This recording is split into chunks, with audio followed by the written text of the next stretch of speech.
Hello and welcome to our real estate investor workshop, whether this is your first time joining us or you're attended other sessions. By way of introduction, my name is Michael Matthew, and I'll be your host for this evening. Just going to get the presentation going.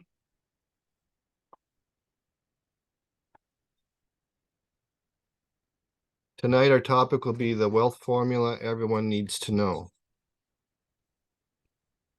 My name, as I said, is Michael Matthew. I've been a professional accountant for more than 30 years. My international practice is increasingly focused on real estate and real estate investors. I'm also the CFO for a home builder.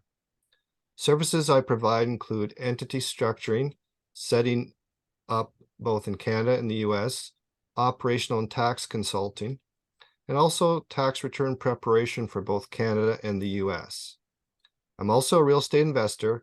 I own a nearby condo in the Toronto area, and I'm looking for small apartments in the US. The plans for the group is typically to meet on Thursday. Obviously, this is a bit different. At 7 p.m. for roughly an hour. I will deliver the content along with guest speakers.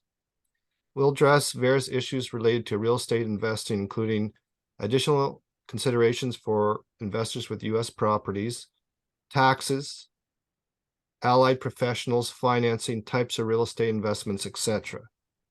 So to keep my lawyer happy, a brief disclaimer.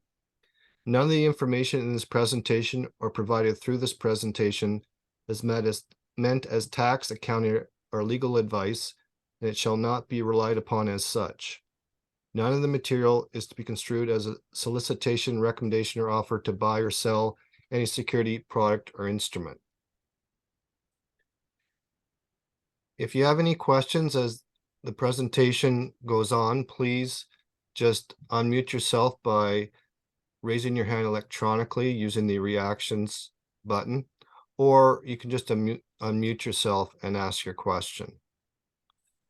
If you have a more detailed question or there's something you'd like to discuss one-on-one, please feel free to contact me at michael@askmichael.ca for a free 15-minute consultation.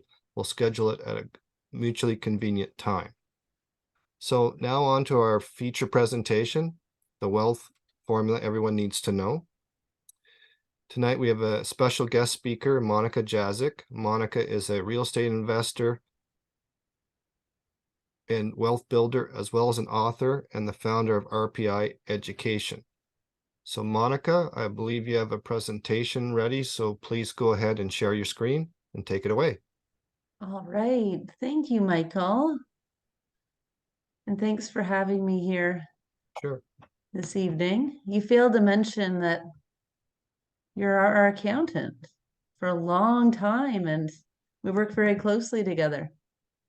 That is true. You didn't write that in my intro. But if Vaughn was here, I bet you'd mention it, wouldn't you? Yeah, well, we know why. He's your favorite clients. No, Yes. seriously, you are a phenomenal accountant. So I'm excited to be here this evening. And I'm also looking forward to having some of our discussions about accounting as well, because that definitely is part of the wealth formula that everyone needs to know. So thank you so much for having me. And hello, everyone. My name is Monika Jazyk. Tonight, I will be presenting on the wealth formula you need to know so you can retire, help your kids out, and make more money. So like Michael already said, my name is Monika Jazyk. I'm a real estate investment specialist and wealth builder and founder of RPI Education. I have been a full-time real estate investor for almost 14 years now, and we've operated RPI Education for about just a little less than that. This is my wonderful husband, Vaughn. This is Mike's favorite client in the top left-hand corner. Together, we have 4 wonderful yet expensive children, and they really are the reason why we ended up starting investing in real estate in the first place. So aside from being a real estate investor, I am a wealth educator and a mother, and also spend a lot of time giving information on financial literacy, on real estate investing, and on wealth building on various forums, such as meetup groups like these, larger presentations, on different types of podcasts, publications. And we used to have a television show. I was one of the mothers of Real Estate, which was a national television show that aired across Canada and the US. So the most important thing I always really like to go back to and start talking about in regards to really who we are. And sorry, I forgot to mention this, Michael, in the intro too. We also are authors. Thanks for reminding me. We have written our book, Real Estate Mistakes. We wrote it back in 2016 and just recently republished the cover in 2023. And we are coming out with Real Estate Wins later this year. So this is really more our proven systems and success after we did make $1 million in real estate investing. Michael makes appearances in that book. Michael, you really saved our bacon many times there. And fortunately, we figured out what to do over the years, and we are coming out with Real Estate Wins this year. So the most important part of my bio that I always like to emphasize really is the fact that Vaughn and I, are full-time real estate investors, and we've done this for many, many years. And the fact that our main goal and our why when we started out really was to so I could be a stay-at-home mom. And when we made that decision early on, we realized, although it's a very great enduring goal, it's also very expensive. And we really had to take money and put it to the forefront to really figure out how money worked. So before I was ever in real estate or real estate investing, I was really doing everything the traditional way, like the Susie Orman, wealthy barber, save your sort of money, diversify, save 10%. We were really doing this for a long time just to really figure out how money works and how can we really, solve these money problems that we're talking about today. How can we afford to retire? How can we afford to help our kids out? And how can we make more money every month? And this was really, really, important to me because I really wanted to be a stay-at-home mom. I didn't want to have to go to work full time. And we did this for many years. And what really bit us was in 2008, we lost all of this hard-earned savings. So that was really our light bulb moment that told us, it's time to really start doing something differently. And this is when we started looking into investing in real estate. Now, RPI Education, we are on a mission to fill the wealth gap. We're dedicated to educate and empower everyday people to take control of their finances and investments and learn real ways to build wealth so they do not become a statistic, but instead are able to create freedom in their lives starting today. Now, the three biggest money problems people are experiencing today, and probably most days, is one, people are not making enough money. People are not able to afford to retire, and people aren't able to help out their kids or their grandkids. And these are really, and primarily this is with two fronts. This is either with student education or even helping your kids become homeowners. There's so many parents who are saying, how are my kids ever going to be able to, afford a home in this market? Things are really, really different than they used to be in the baby boomers age. We just celebrated my dad's 81st birthday last week. And, the generation that they went through made, and the kind of financial advice they were following made a lot of sense during that time. I mean, wages were more on par with the cost of living. People were really having steady employment with generous pension plans and really have extensive savings vehicles. And there are also a lot of the kids, the college education, university education, the cost was not as high as it is now, and nor was the cost of living for their adult children who are trying to find their way. So one thing we often talk about at RPI Education really is that traditional financial planning advice really no longer works. So a lot of people feel bad about themselves for not having these savings goals. They feel embarrassed, or they feel like, why don't I make enough money? Or, why can't I have enough money to live the life I really want? And you really should not feel that way, because it's really not you. It's more the fact that if you do things a traditional way, it really just is no longer working. So one piece of traditional advice really says work hard for your money and pay more in tax. So I'm sure, Michael, you see that a lot, where RPI education advice is get your money working for you and pay less in tax. Traditional advice is save your money. We'd tell you to grow your money. Traditional advice is debt is bad. And we're going to talk tonight about how to use debt to buy more assets. Traditional advice tells you to invest in low growth bank products that you can't control. And we'll say invest in real estate and alternative investments and learn how to control these investments. Traditional advice tells you to buy term insurance and save the difference. And we say use insurance for present day and future wealth creation. And traditional advice will tell you to buy liabilities in your personal name. And we'll say buy assets through corporations that will protect and pay for your liabilities. So if you really want to be able to keep up with today's cost of living, be able to have the funds that you need to retire and help your kids avoid student debt and become homeowners, it's time to invest different. And this is really what we teach people to do at RPI Education. And this is what we're really going to talk about at this webinar this evening. So why real estate versus traditional investments? Okay, so one thing I love about real estate so much is leverage. So in real estate, it's really the only investment product that you can really, really leverage. Like if I was to buy $100,000 worth of mutual funds, Michael, what would I have to spend? 100,000. $100,000, exactly. But if I wanted to buy $100,000 home by putting 20% down, I could buy 5 $100,000 homes with that same $100,000. So it really is the only type of investment that you could really, really utilize leverage. I also love the fact that you can control real estate. I know the stock market is very tumultuous. It's been very, very down lately, and we have very little control over these types of investments, stocks, mutual funds, bank products. In real estate, you have a lot more control over your investment because you can pick what kind of property you want to invest in. You could pick your price point, you could pick your tenants, you could pick your rents, and you could also plan for a lot of things that may go wrong. I know a lot of you are worried about interest rates. So you can plan for interest rate hikes, you can plan for vacancies, you can plan for repairs. You really cannot do that with the stocks or with most investments. I love how tangible real estate is. You could feel it, touch it, you could even taste it if you want.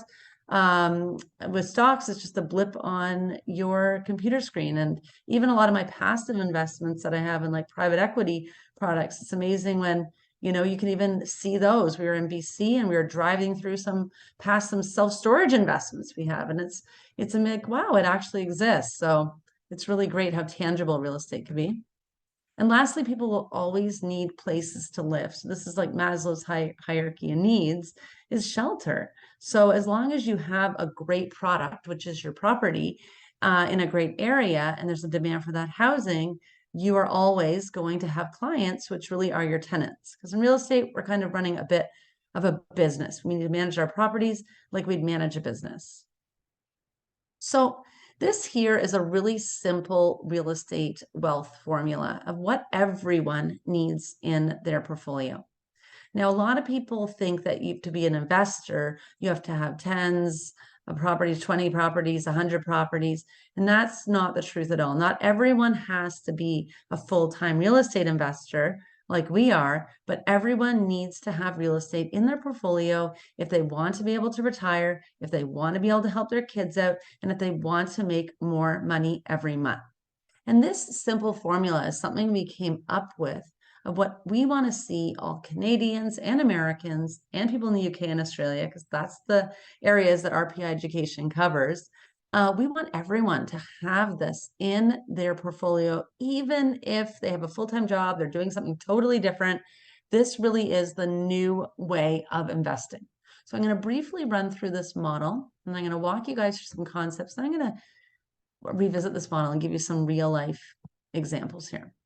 So the first thing everyone really needs in their portfolio here is a primary residence. This is a property that you are actually going to live in. And then you also need 1 to 3 investment properties. And these are going to be investment properties that are pretty much boring, sort of buy, rent, hold kind of properties. This is what's going to help you guys retire and help your kids out if they need help to fund their university education, college education, or even become homeowners.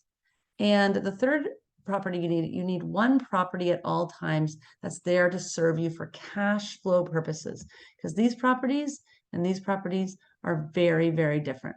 So we're going to get into it a little more in a minute after I touch on some concepts, but I just want to show you how easy real estate investing can be. Even if you just had 3 projects going on or 3 properties in your portfolio, one of them even being your house, I'm going to show you how you could have a multi-million-dollar retirement, plus you could help your kids out, and you can make more money every month.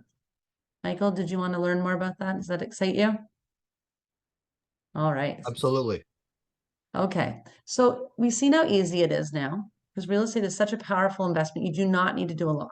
So let's squash the myth that you need 100 homes to be a successful real estate investor. Having 100 homes is like having 100 kids. I have 4, believe me, that's enough. So why do most people not invest in real estate? Okay, we know it's the #1 investment. We know 90% of the world's millionaires do it. We've just seen how easy it is. We've seen how you can leverage, control, it's tangible. So why do people not do it? So after years and years of doing it, this is the obstacles that I consistently hear. One is time. People do not have the time to invest in real estate. Knowledge, they don't know what they need to know really to get forward, and a confused mind really never acts. Money, a lot of people feel like they do not have the money to invest because it's a very expensive investment. Real estate is more expensive than most investments. And fear. This one is absolutely huge. Fear stops most people, usually because of all of the above here, but a lot of people have a lot of fear, and there's a lot of fear, certainly in today's market, with all the uncertainty that we're all experiencing. Now, the question that I always get asked is now a time to invest in real estate? Is it a good time to invest in real estate? Particularly because everyone is really operating in a fear mode now.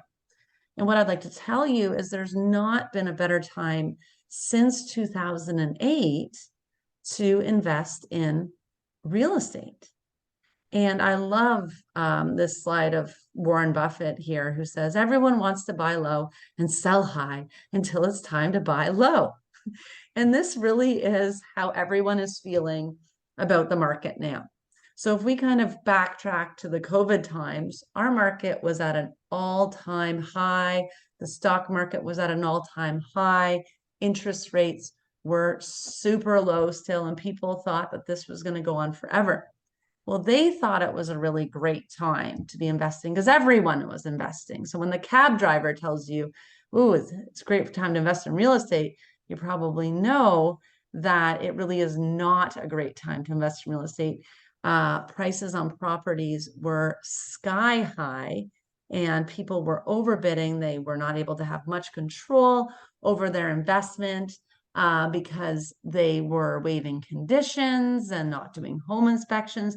And it was a really crazy, crazy time. People were really, really buying, overpaying for these properties.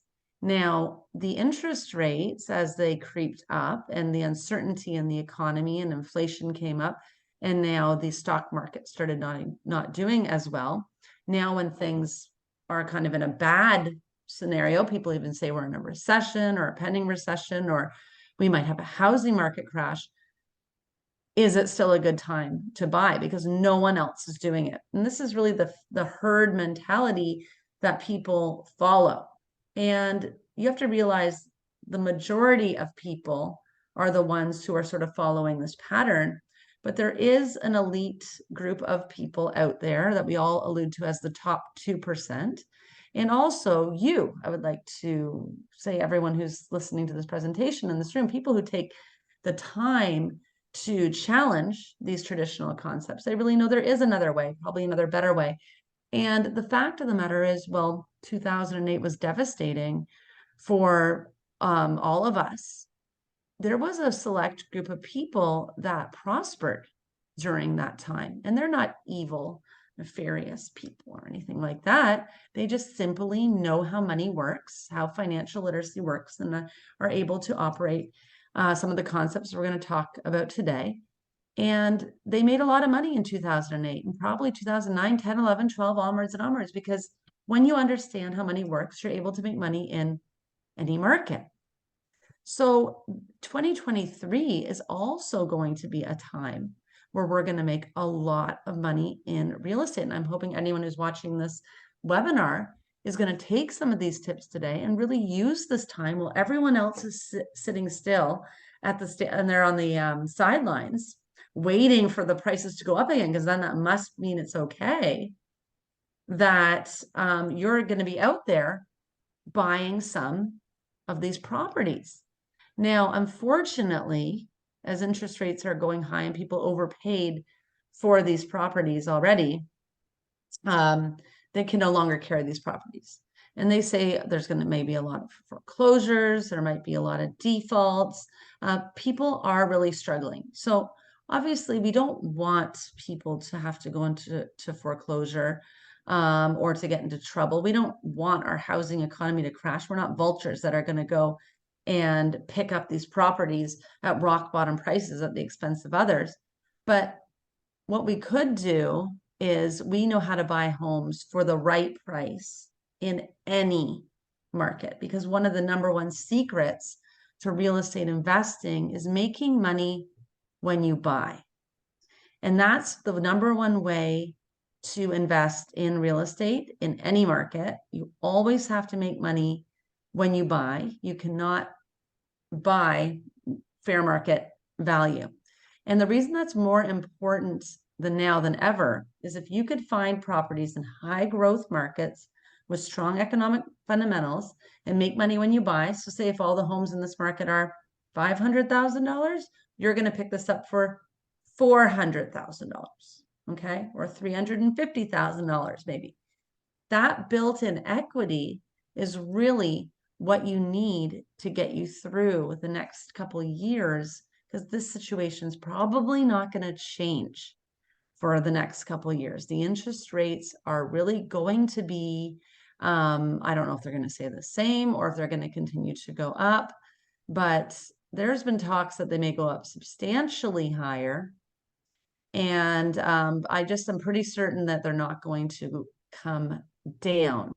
But when they do in a couple of years, and you're able to buy real estate at better prices, not because we're taking advantage of people, but just a supply and demand issue, because more properties will be available for sale, then your prices on your homes, if you buy them right, are going to skyrocket when the next spike happens, when the interest rates eventually do come down, because real estate investing never stops. And this is really what you need to know how to do as a real estate investor.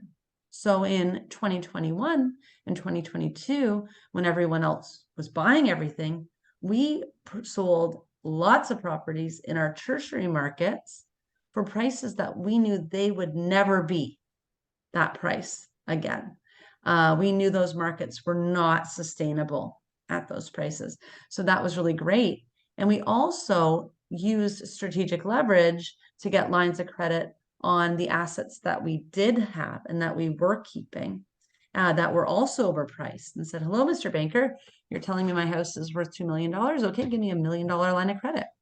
And a lot of our students at RPI Education were doing this exact thing. So a lot of people are sitting cash heavy right now and just ready to buy these properties when the prices come down, or knowing how to strategically look for properties and find these properties. Is your hand up, Michael? Do you have a question? It is. All right. You just mentioned tertiary market. What is a tertiary market? Well, now I would call the tertiary markets anything that is about 1 hour outside the like major markets, like the GTA. So for example, maybe Hamilton, Barrie, even Windsor. I know it's a little further out. People are investing in London, KWC. To me, I know that a lot of those markets have really skyrocketed and got really expensive, but I tend to always use, since we're in Ontario, use Toronto, really as, and the GTA really as that center point. And the reason I do that, Michael, is because usually when you're looking for an area with high economic fundamentals, it really is the quality of an area really is based on the proximity from the largest city center. And I know there's a lot of smaller markets that function independently, but a lot of them also serve as bedroom communities for people who actually live and work in Toronto. So Barrie is an example of that. It's a great market. It has great economic fundamentals. There's great real estate there. But a lot of the people in Barrie are actually commuting to downtown Toronto every single day. And I know that because I've helped a lot of them retire.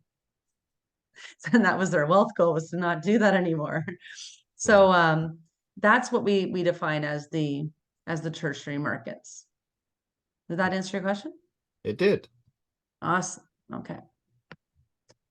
So I want to get back into this wealth formula and really kind of educate you on some concepts to show you how this actually works and how you could buy real estate today in today's market, things that you need to take into consideration when buying it in today's market, but really how you can really recreate your wealth formula. So some of you might be at different levels. Some of you may already have this. And if people are already doing all these strategies, if you're already doing real estate investments quite actively, this might give you a bit of food for thought in regards to how to sort of structure your investments, or even start writing these down and do your own assessment. Do I have this? Do I have this? Do I have this? What do I need to work on? So this is a great planning tool for people to figure out where they're lacking in their wealth plan or where they want to grow so they can develop further. So we always say the first thing people need, and it doesn't have to be the first. I was just speaking at an event in Vancouver where the cost of living is very high, and a lot of people are struggling to become homeowners there. But we always encourage, depending where you're at, if you could get a primary residence, and most people that we start with working at RPI Education, they already have their primary residence. I know when Vaughn and I started investing in real estate, we owned a primary residence. And so the majority of people that come to us already have this. So it's not mandatory to have it first. There's no real order in this cycle, but we're just going to start with the primary residence. The reason that you always want a primary residence here is because you want to use the strategic leverage. So most of us in our primary residence, we lived here for a long, long time. There's a lot of equity that's built up in your primary residence. Your primary residence is not worth anything until you've either sold it or you've refinanced it. So, or you could get a HELOC against it, which is similar to a refinance.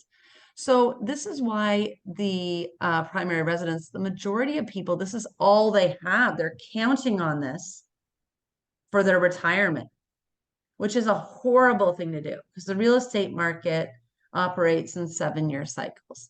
And so the cost of housing is continuously going to be fluctuating. Sometimes you're going to be sky high, and sometimes you're going to drop. I remember in 2017, they imposed a very specific tax, and it caused the price of our house to drop $600,000 overnight. And this man that we were speaking with at an event was convinced that he lost $600,000. And we were saying, well, did you sell your house? No. Did you refinance? No, but I lost $600,000. So your house really is not worth anything until that's why we are continuously leveraging, against specific debt using your house. Now, remember, we're not just doing leverage, we're doing strategic leverage. So that's another reason why it involves a lot of control, it involves a lot of safety mechanisms. We do not need to leverage everything to the hilt. Otherwise, you're always going to be spinning your wheels. It's using the money from your primary so you could buy more assets.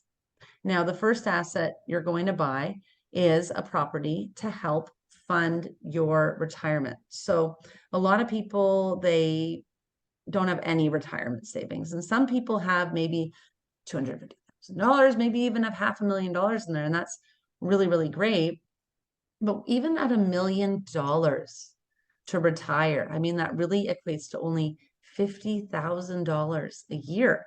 So what used to be a really lofty goal at $1 million really is kind of bare necessities now at this point. The majority of people do not have this amount of capital in their retirements doing things the traditional way. And the majority of people also do not have pensions. For those of you that do have pensions, your pension also is not really a sure thing. So like Robert Kiyosaki often talks about, the government cannot be your parachute. Do not count on the government to save you. And also look at the performance of all these pensions that are happening. With the baby boomers now pulling so much money out of the stock market, and with interest rates high and the stock market pretty much tanking, this really is a recipe, for disaster, because a lot of people aren't putting back in the stock market what these baby boomers are taking out of. And we have about another, I think it's 25 years left of this cohort to move through their whole cycle. So if you could use strategic leverage and you buy this investment property, let's pretend you just bought a house for $350,000. I just want to show you how easy real estate investing can be. So let's pretend you're the busiest person on the planet, but you have some money and you're able to buy a house for $350,000. All you're going to do is rent this house out for 25 years. Let's pretend you're 40, you bought this property, you're just going to rent this out for 25 years and pay down your mortgage.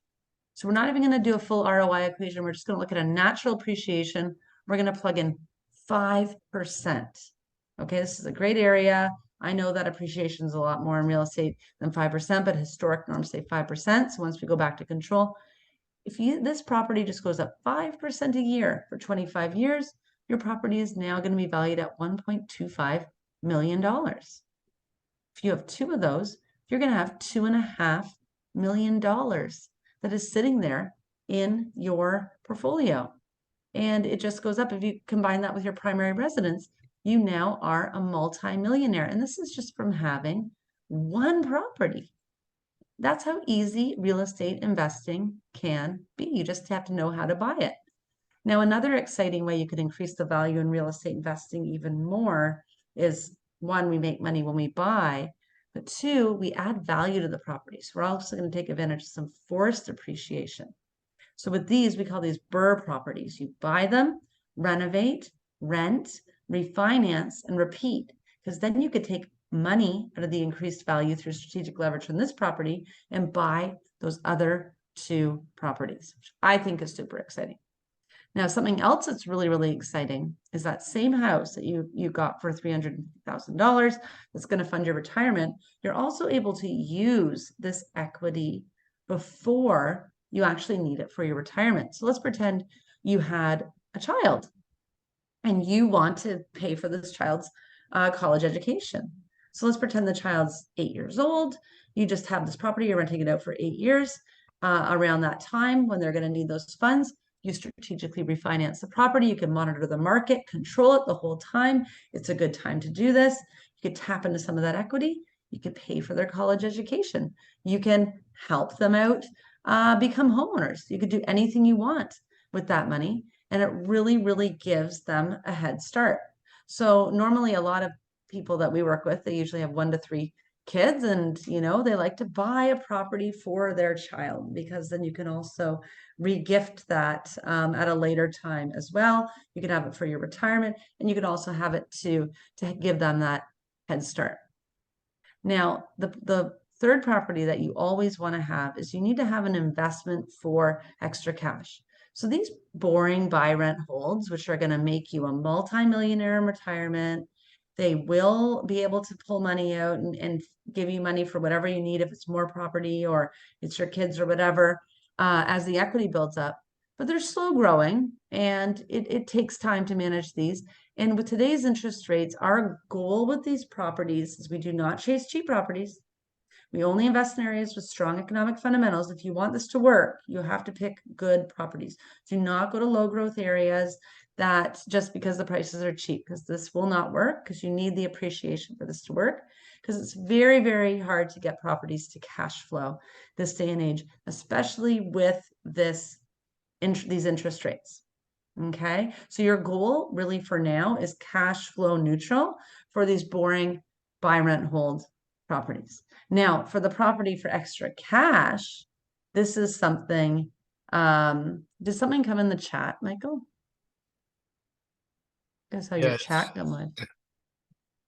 I suggested that. Oh, you said stay away from, yes, stay away from Timmins properties. Thank you so much for saying that, because that's how we started off, buying cheap homes. We felt like this was the better approach. And for a while it was. We thought it had strong economic fundamentals, but it was 9 hours north.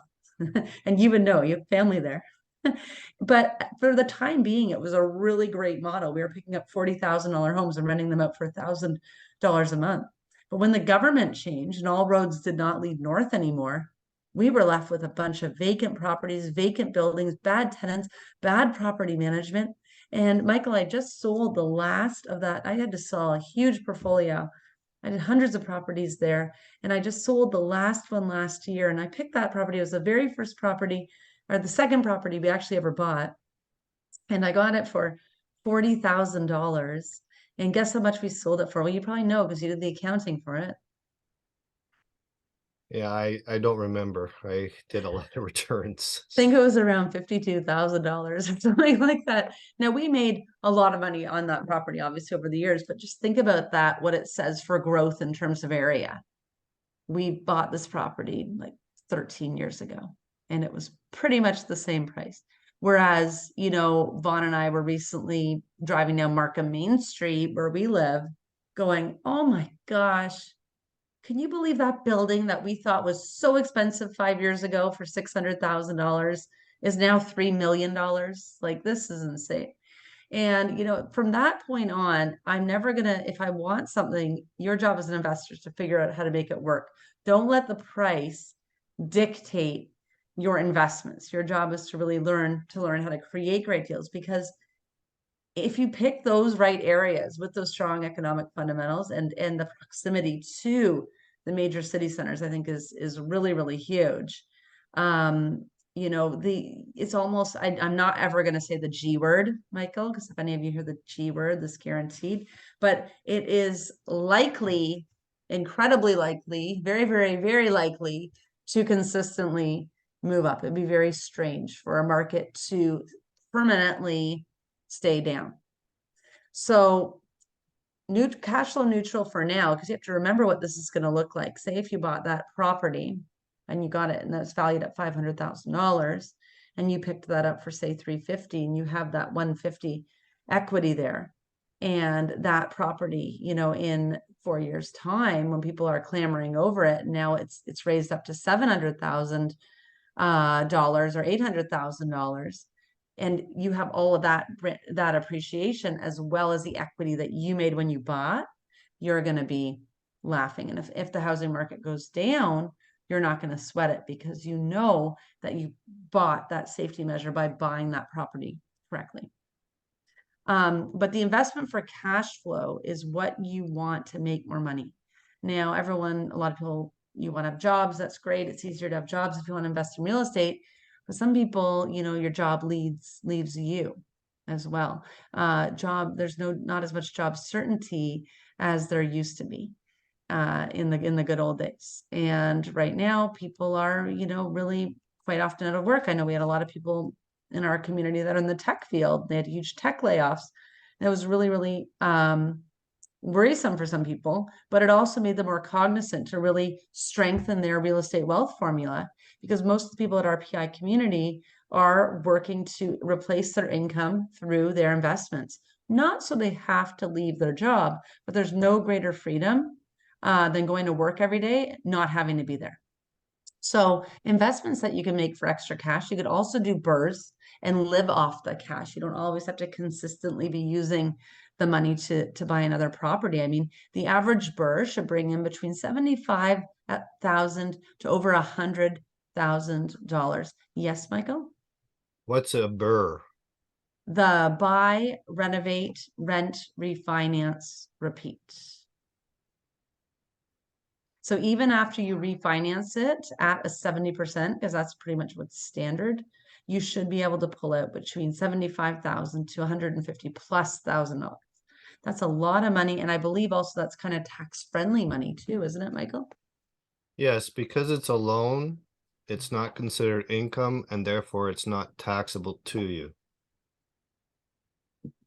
And that's very, very important for people to know because unlike the next one, flipping properties, that's very, very different tax-wise. Michael, really, you need to go to Michael before you do these ones. Now, flipping properties is great. It's when you basically buy a property and you fix it up, add value, and then you sell it for more.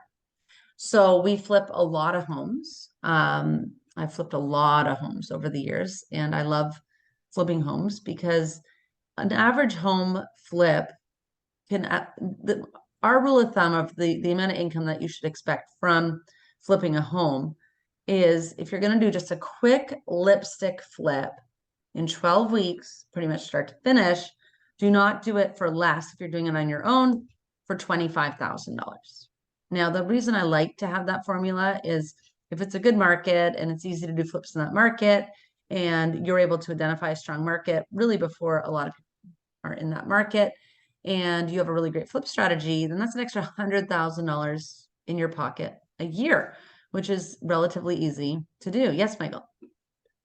You said lipstick flip. I assume that's a cosmetic flip since lipstick Yeah. is a cosmetic. So just a few Oh, yeah, like minor changes. no construction really. It's more, I'm going to paint the walls, put some new flooring, um, get rid of the dead bodies. Yeah, the standard stuff. Yeah.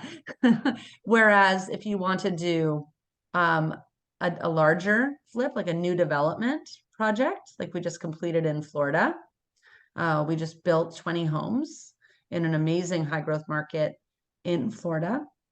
And if you want to do something like that, you need to plan for at least a year. And if you're going to expand a footprint on a home, which is going to be adding an addition, I know our specialist in Phoenix, Arizona does a lot of these, takes an existing house and we're going to add and expand a footprint on the home. That also can take up to a year as well. And so your profits on those types of homes, if you are really going to be building and you are going to be doing an actual land development pretty much yourself, not as a passive partner, but as an active partner, or you're going to be doing the expanding the footprint, you shouldn't be doing this for any less than $100,000 to $120,000 profit. That really should be your margins right there because it takes a lot of time and it's riskier too.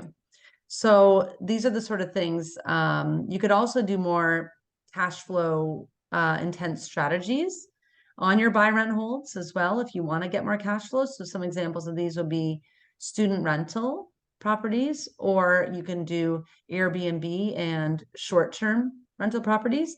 I know we have Zandra in Texas who has amazing short-term rentals all across the US, Canada. She has them in Mexico, as well as now they're picking them up in Spain, which is super exciting. But you have to be really careful with those types of strategies because as we've seen with Airbnb, they can change the rules at any time, really. And same with student rentals, you want to make sure that, it's in a student rental area and it's allowed. So, but these things, if you change the strategy, you can definitely change the performance of the property. And the best thing about those types of properties for extra cash flow, as well as even the properties, we usually encourage people to do the 1 to 3 investment properties on their own. So they have those funds on their own. But yes, you're an active investor doing that. But for these ones for extra cash, you can also do them passively. And so if you know how much extra money you want to make and you want to partner with some active investors, there could be some really, really great opportunities. You can get a very, very strong return on your investment by partnering with with the active investor, or you could even run it as a joint venture, and you could be the active investor, and be using other people's money too, if you know what you're doing. But those are the strategies that are more for cash flow. So it's really important in real estate if you know what you're investing for in the first place. What are the expectations of each type of strategy in regards to time, in regards to money? And because if we're going to set these wealth goals for ourselves, we really want to know how much money we're going to be making, and am I doing the right strategy? So am I really on track? Did you have any questions about the actual wealth formula, Michael, before I move on? Nope, I think you've done a pretty good job explaining it. Excellent, excellent. So this is something that you might really want to jot down and check yourself, ask yourself, do I have a primary residence that I'm utilizing strategic leverage on? Do I have 1 to 3 investment properties specifically for long-term hold? So I think, Michael, you have your condo. And do I have investments for extra cash flow? So I guess all the stuff you're doing in the US, I can bring in extra stuff. And then if you ever decide to take a hiatus off accounting, you have money coming in, because the true indication of wealth really is how much money you make when you're sleeping. So we have done this, all of these things. We followed this wealth formula, and also we are full-time investors. So we obviously do this at scale and do a lot of opportunities. But even if this was all that we were ever doing in this wealth formula, by following the same strategies we shared with you today, it has allowed me to be a stay-at-home mom for over 19 years. Vaughn was able to leave his 6-figure job at the age of 40. So full disclosure, we're 46 now. Actually, we're going to be 47. Would you believe it, Michael? In September and December. So it's going to be like 7 years that we've been full-time real estate investors. This is all we do. We managed to pay for the university education, and we have the savings plans for all 4 of our kids. We actually sent our first child off to university this year, and our traditional savings did not even cover 1 semester. So we're really, really happy that we figured out how to do things differently. We created a multi-million-dollar retirement plan, retirement savings for us as seniors, as well as created a legacy for future generations. So this is what we'll pass down to our kids, and they will pass down to their kids, and hopefully that we're going to train our kids with all these financial literacy skills, so this wealth transfer can continue to be passing down. Now, but wait, there's more. And don't worry, I'm not selling to you. I'm just going to add some important stuff on here. So as exciting as all these real estate investment things are, and I think we spoke about that, how important it is to invest in real estate. And we also talked about the importance of mortgages and strategic leverage to buy real estate. There's other things that people really, really need to pay attention to if you really want to build wealth differently, and if you want to invest in real estate the right way. Otherwise, you might make some mistakes, you might get in some legal trouble, and you might lose a lot of money in taxes. And I know Michael really does not want that. So you also, another thing that people really forget about is their registered funds, like their RSP, their RESPs, or TFSAs. You're actually able to self-direct these funds, meaning if you have these in an account already, you don't have to dissolve them, but you're actually able to invest these in real estate opportunities through private market equity products or private lending. You could even do arm's length or non-arm's length mortgage.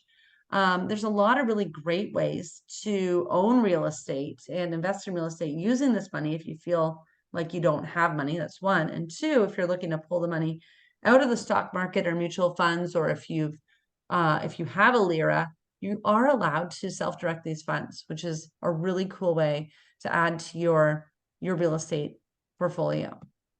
You also are able to create wealth through insurance. And this wasn't like the term insurance that I was just talking about at the start that we used to do. This is really the infinite banking insurance, which is really amazing because you're actually able to make money and use this and for loans to purchase real estate. You can do this while you're alive, as well as really creating that legacy for your loved ones after you pass. We had a guest speaker, Scott Cordier, speak about that previously, so you can just look for that in the YouTube channel if you're interested in getting more information. Yeah, that I'm sure that was a great presentation. Scott's a great IB practitioner, and you have to be really careful with who you use as an IB practitioner. And Scott really is very, very reputable, and I actually use him personally, so he's great. Michael, you would attest to this. You obviously want to create an efficient tax plan. If we don't know these different strategies of real estate investing and where they are tax-wise, and we don't buy them properly, we're going to lose a lot of our money in taxes. So, Michael, you were a great source of information to help out our group of investors for our Florida development. And you reviewed all the whole taxes and the tax structure and explained to everyone. A lot of people invest in Florida and they just do it in their personal name, and they bring the money just back over, and they lose all their money in taxes. The taxes can be absolutely huge. So this is really where you need a great accountant like Michael in your corner to really know how to plan efficiently. If you're flipping homes, that's another example. If you're just buying homes like a cottage, it might be totally different. So this is really where you need to have an efficient tax plan so you know what properties are for what and how it's going to affect you tax-wise. Because the last thing you want you to do is lose all your money in taxes. And that happens more often than you think. You also want to be buying your real estate with the proper corporate structures. Okay, so we have to use proper corporations. And when I first came to Michael, and I had this crazy 3-tier corporation with this, and he's like, why did you do this? And I'm like, because I was told to. Now, Michael and our wonderful lawyer, Joel, often present to our RPI community. They're an important part of the RPI community. And they always say the joke is, it depends, because it really does depend, because taxes and structures and real estate investing and wealth goals, it's so personal. It's not cookie cutter. And what we were sold was a cookie cutter structure that did nothing but benefit the trainers and the accountants and lawyers who involved in setting them up, because they were incredibly complicated and incredibly expensive to run. So, but we do need to know what to buy them in. Yes, Mike. It's unfortunate, but you're not the only one that went through that. I've had quite a few clients that were sold on a structure that's a perfectly legitimate structure, but it wasn't scaled to their level of business. It was meant for someone who had more properties. And it's unfortunate that they spent all that money for something they may never be in a position to use properly. And it was for that exact reason, which is it was a cookie cutter, one solution for all. I read a book on sales, and this guy had an advertising agency, and they did all different kinds of things, but he was the only one in the whole company who could sell anything except logos. So he called everyone together and said, look, what do we do better than anything else? They said, well, it's logos, boss. That's what we do better. Okay, from now on, that's all we're going to do.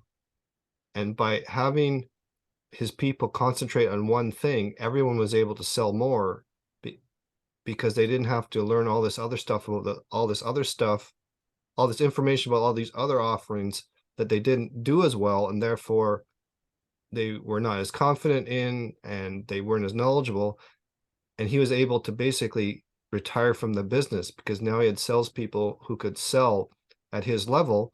They just focused on one thing. And so that's why you were presented with that, because those salespeople only had to learn one model and sell that one model. It's like, and they never had a chance to really learn about the person. No, So, it's and back to it's the person that really matters. it's the Henry Ford model, right? You can buy a car in any color you want as long as it's black. Yeah. So That's exactly what it was like. that's And what it was we've like. done so many things with corporations. So I know you actually helped us, kind of move our corps around and really guide us greatly in regards to what to use each corporation with. And we always discuss our wealth goals with you.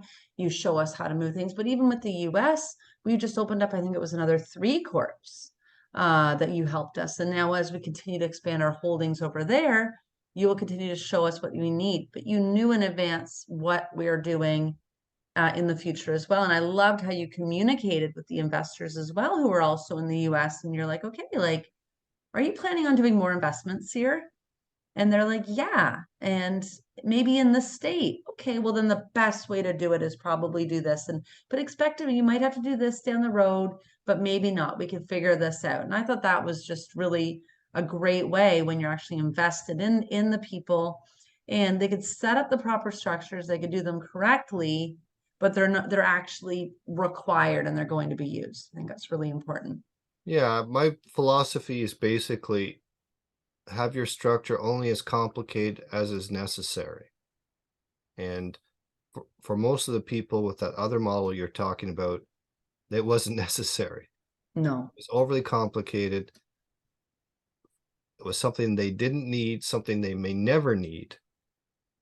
But as we just discussed, for sales reasons, it was Yeah. streamlined to just have the one thing. And we had someone on group coaching ask a question actually, when they came on. I'm sure you heard, I think you were on last Thursday, and they were asking, do I buy a property in am I better to buy an investment property in my personal name or a corporate name?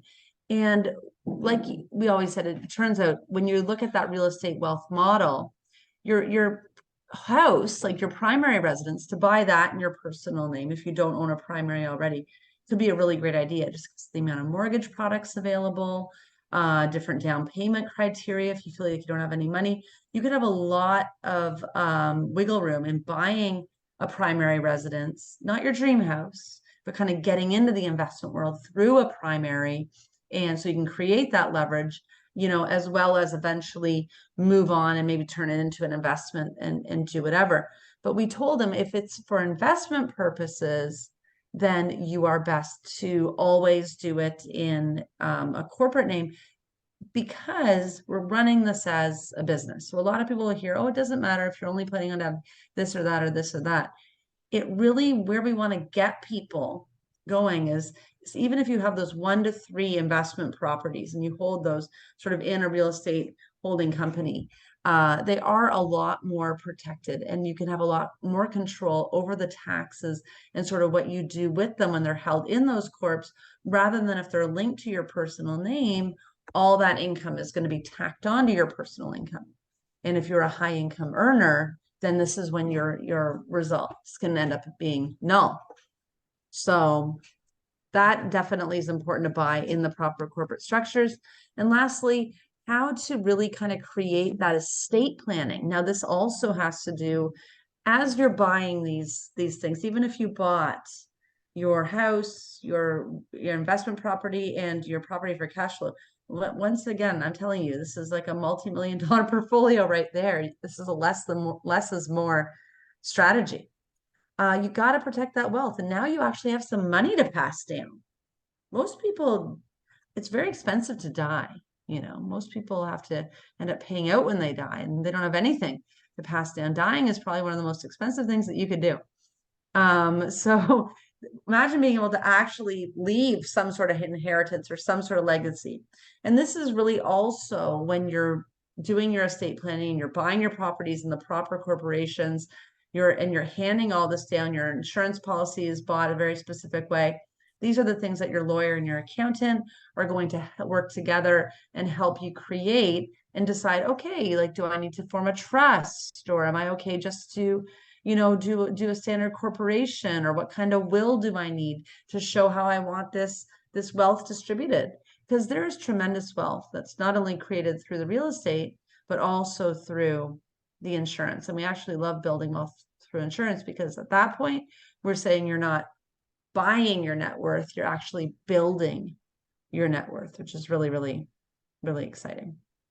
So yeah, so those are the 7 extra things that people have to know. It's not just about investing in real estate. You really need to know all these other features.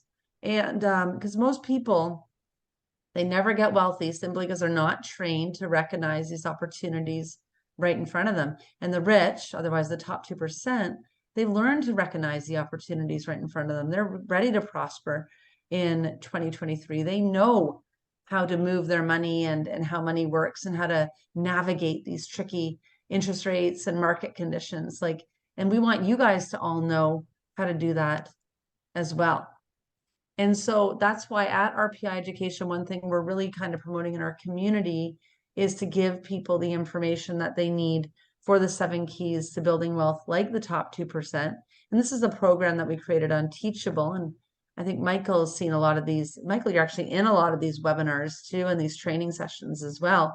But we'll teach you everything you need to know about investing in real estate, as well as the mortgages and strategic leverage, self-directing passive investments, taxes and accounting, insurance, incorporating, and estate planning. And we do it all on this one platform, so you don't have to YouTube, because I know a lot of people are very confused from their YouTube education. You hear from a variety of sources, but these are the areas that we really focus on and really kind of have people immersed into this whole new way of thinking, so they stop doing things the traditional way and they're able to actually get their information that they need from a variety of sources, because it's all our wealth experts like Michael who are on this program as we walk you through it and have downloads and stuff. But you also have ongoing access and support from the community and from the team. So this is really exciting too, because Michael jumps on group coaching. And so you're able to get your investing questions answered. We have a forum where you're able to ask questions and get people to help you. And we also have off-market deals. We have investment opportunities that are exclusive to members, and also a chance to network with people like across the globe. So this is really the sort of stuff that you guys really want to be focusing on in real estate investing over these years. Really look for someone that you can get. It's smart of you all to come to this event this evening and learn from experts like Michael, see how big you could build your network and your team of wealth experts, and really focus on seeing how you can build wealth. And I hope everyone wrote down the wealth cycle. And this is the key. Michael, what do you think? That sounds great. You had a very informative presentation, so thank you for that. George, before I do the wrap up, was there any questions in the chat that we haven't covered already? Well, I wanted to just touch point, Monica. Thank you for a great presentation. You did mention about opportunities to purchase properties in any market, and you mentioned that one of the keys is to never pay market price, because the money is always made in the buy. So is it? I guess the question specifically is that, what type of properties would one look for? Is it ones that need that cosmetic lipstick, that are best, or what type of property should one be aware of to always take advantage and make money on the buy, if it's not something too complicated to answer? Oh, that's an excellent question. And a lot of these courses and stuff, they're like, oh, look for homes in needs of cosmetic repair. Well, when you're in high growth markets, it's land value, right? Oh, So you can have really ugly homes that are super duper expensive. And people don't really like you going and saying, is your home abandoned? And they're like, no, I live here. So I always laugh when they give people those instructions to go and put offers on people's homes, you know. So it's really about being able to know how real estate works and how to build a real estate model and what you need to buy it for and how it will go up, sort of thing. So really, George, is a matter of being able to identify great deals and being able to negotiate with people, and also being able to add that appreciation and added value as well.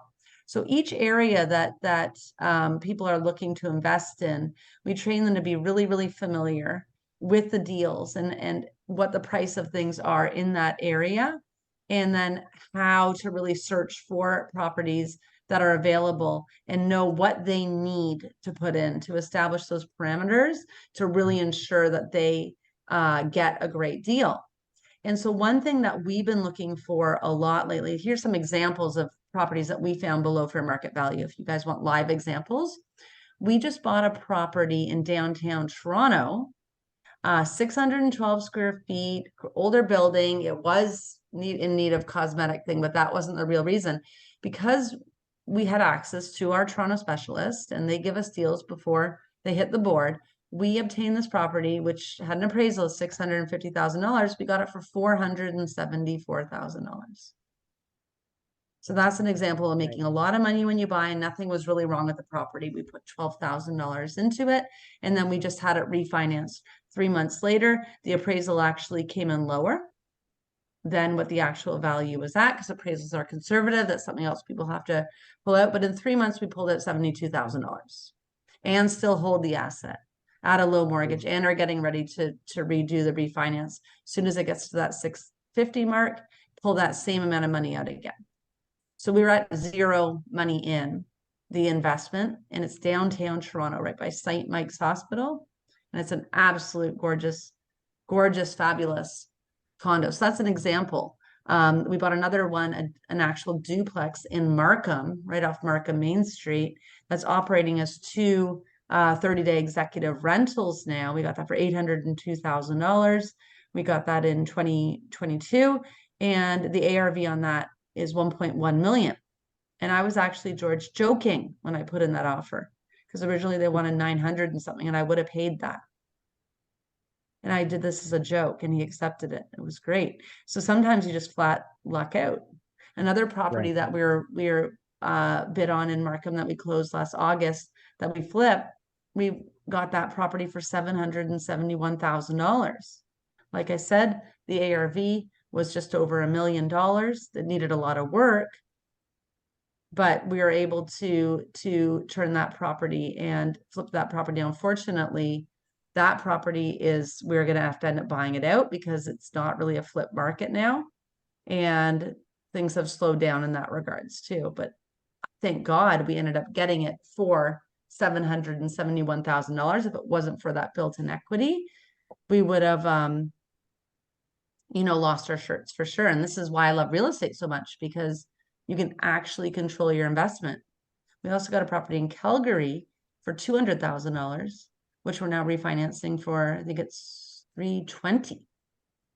So these deals exist. It's just, and they were all found by our experts, by our specialists. They know what we're looking for.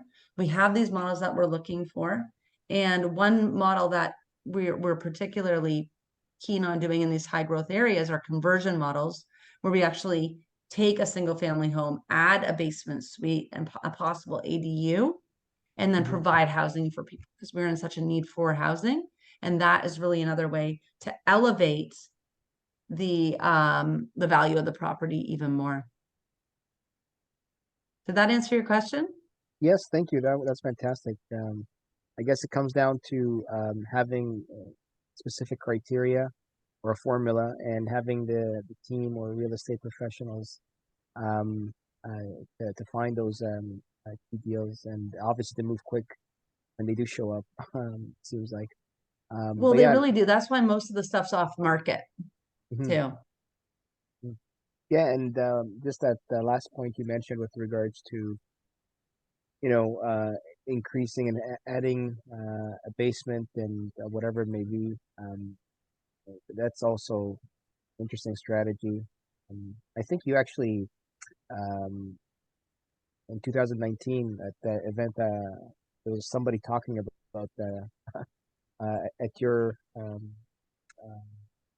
at one of your seminars, where they were talking about doing basement conversions. If I recall, that just triggered it for me.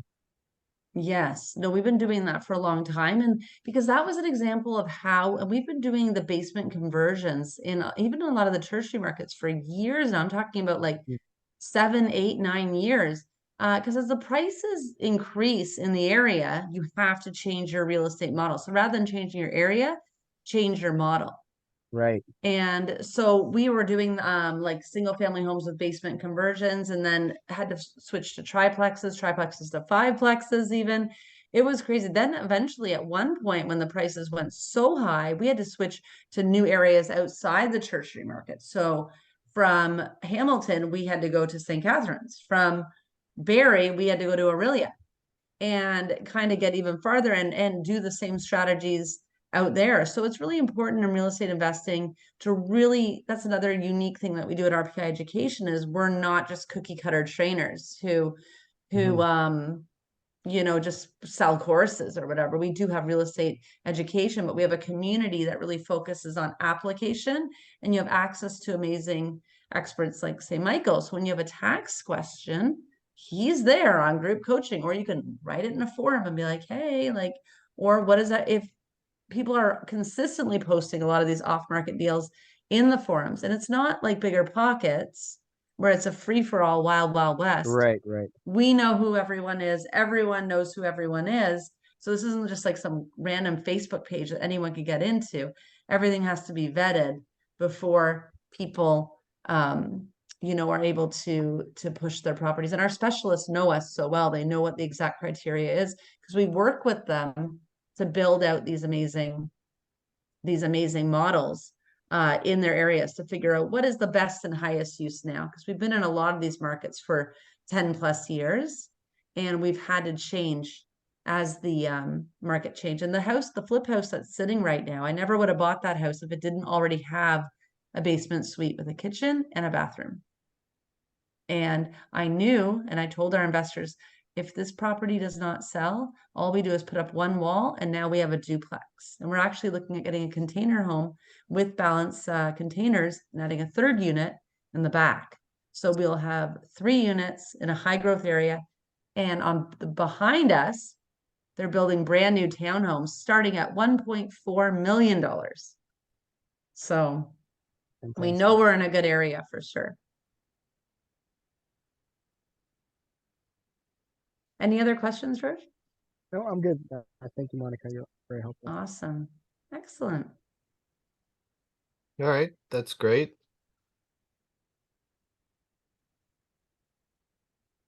So just to finish off, our next event is on July 27th, a little over 4 weeks from now at 7 p.m., and we'll be announcing the topic later. And again, if you would like a 15-minute session with me, please email me at michael@askmichael.ca, and we'll set up a time to speak. So thanks again, Monica. We really appreciate you doing your presentation for us, and I'm sure people will have learned a lot from it. And thanks again. Thanks, Michael. Thanks, George. Okay. See you next time. Bye now. Bye.